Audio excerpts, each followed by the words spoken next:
Hello students, मैं उदय कुमार तिवारी।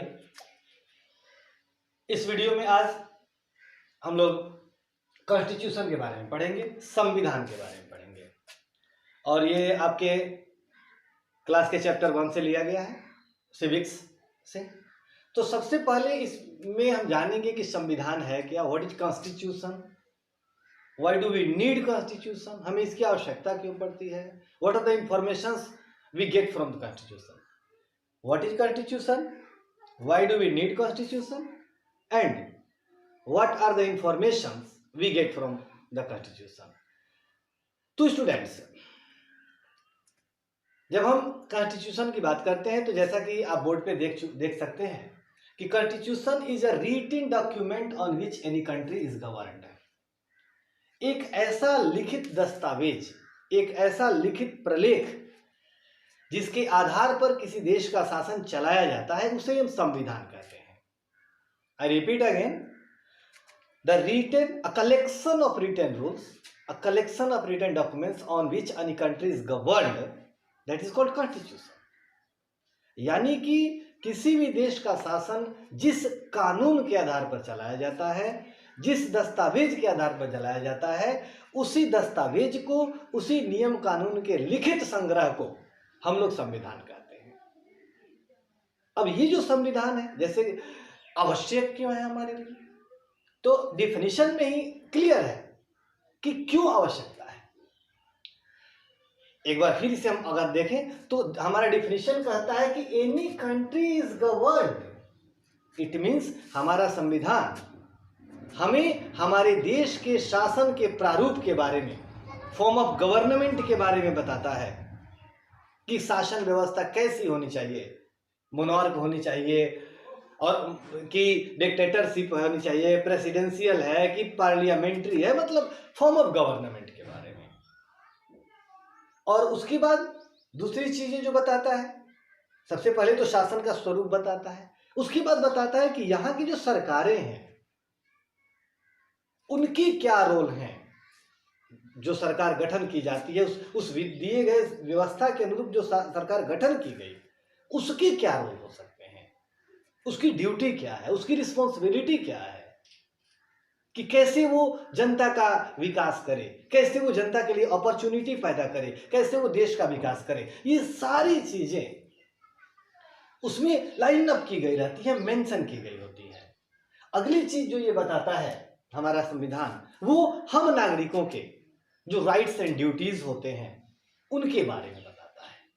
हमारे अधिकार क्या है, हमारे कर्तव्य क्या है, क्योंकि उन्हीं अधिकारों और कर्तव्यों के बीच एक बैलेंस बनाते हुए, एक तालमेल बनाते हुए हम अपना विकास कर सकते हैं, जिससे हमारे देश का विकास हो सकता है। तो शासन के स्वरूप को तय करने के लिए सरकार की जिम्मेवारियां प्लस उनकी सीमाएं, limitations also, because if there are no limitation on government power, it can be absolute, it can be out of control.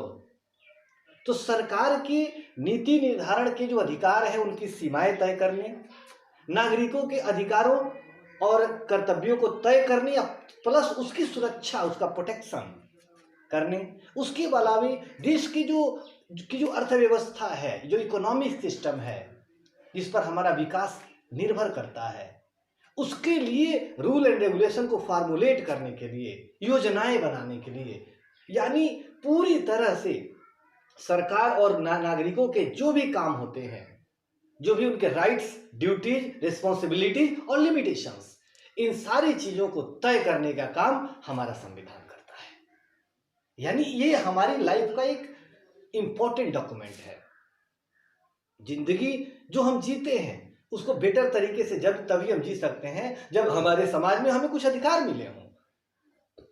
आज हम एक अधिकारों भरे वातावरण में जी रहे हैं।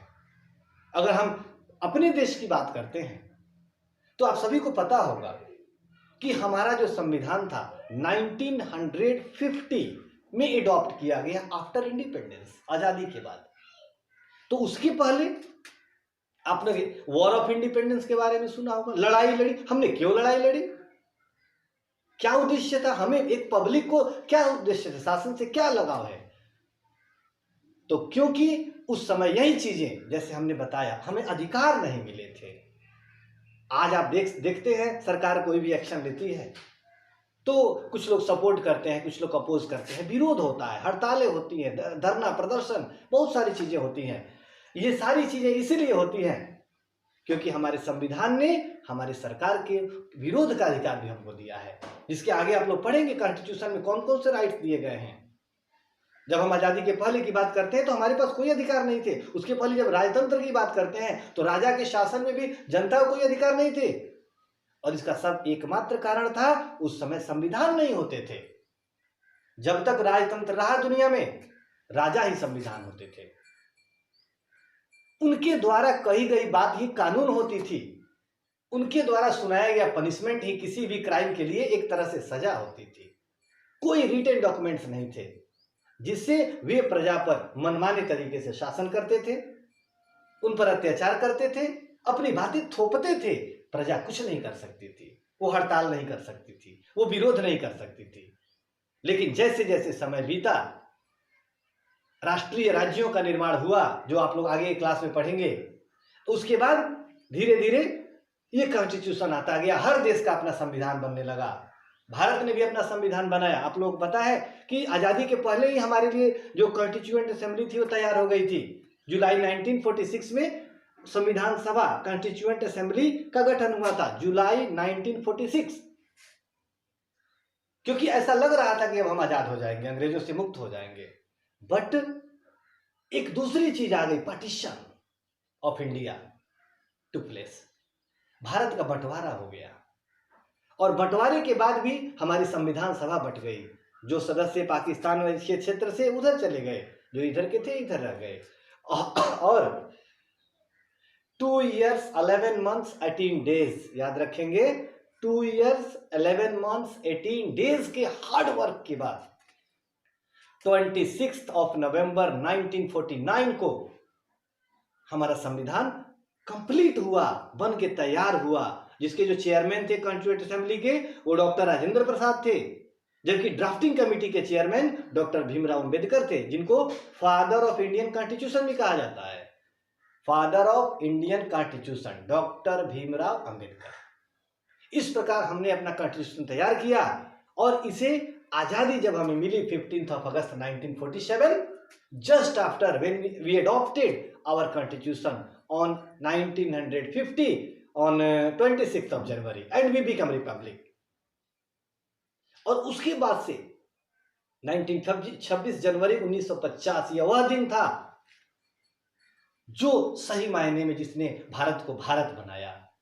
एक व्यवस्था वाला भारत, एक सिस्टम्ड इंडिया, वेल मेंटेन सिस्टम के साथ हम दुनिया के जो मानचित्र थे उस पर सामने आए। और उसके बाद उन संविधानों के दायरे में रहते हुए आज सरकारें भी काम करती हैं, सरकार के अंग काम करते हैं, नागरिक काम करते हैं, और हम अपनी उस कॉन्स्टिट्यूशन पर अपनी श्रद्धा रखते हैं, क्योंकि उसमें जो भी राइट्स हमें दिए गए हैं वे हमारे विकास के लिए पर्याप्त हैं। तो इस वीडियो में ये इतना ही रहेगा, फिर आगे के चैप्टर में हम लोग आगे देखेंगे। तब तक के लिए बाय।